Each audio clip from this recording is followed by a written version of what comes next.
আচ্ছা, আজকে কিন্তু খুব সুন্দর একটা মিনি ব্লগ তোমাদের সাথে শেয়ার করতে চলেছি। তো দিনটা ছিল সাধের, মানে আমার 7 মাসের সাধের দিন ছিল। তো দেখো এখানে প্রচুর রকমের আয়োজন ছিল। তো তারপরে গিফট যে যা দিয়েছিল সেটাও সামনে করে রেখেছিল। 2-একটা জিনিস বললো রাখতে হয়।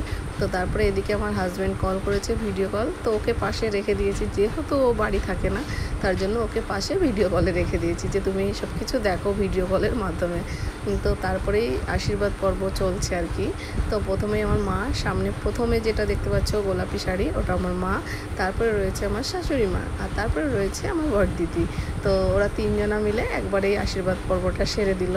তো তারপরে চলছে খাওয়া দাওয়ার পালা। তো এটা প্রচুর রকমের, মানে এটা 7 মাস যেহেতু, তো 7 রকমের ভাজা থাকে, ভাত থাকে, আর যে যেমন তরকারি দেয় আর কি। মাছ, মাংসটা অ্যাকচুয়ালি আমি দেখিনি, দেয় কিনা আমি বলতেও পারবো না। তো যাই হোক, মাছের আইটেম ছিল। তো চিংড়ি মাছ নর্মালি যে যেই মাছ পছন্দ করে। তারপরে একটুখানি পায়েস ছিল, তো সেটাও খাইয়ে দিল। তার আগে মালা ঘুনসি যেগুলো হয় আর কি, সেগুলোও করে দিল। তো আমি আবার দেখো ভীষণ হাসছিলাম যে ওরা সব মজা করছিল।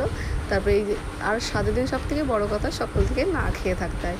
তো যেটা না খেয়েছিলাম মোটামুটি প্রায় 12টা 15-20। তো তারপরে পালা আসলো, যেটা একটা নিয়ম বলে যে কে কী তোলে আর কি। এটার নিচে এক ধরনের জিনিস দেয়া থাকে, প্রদীপ থাকে, পায়েস থাকে, আর নোড়া থাকে।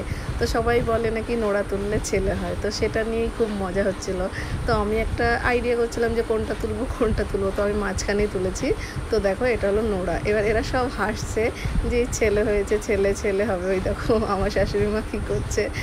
তো তারপরেই ছিল আমার মামি, মাসি, সবাই ছিল আর কি।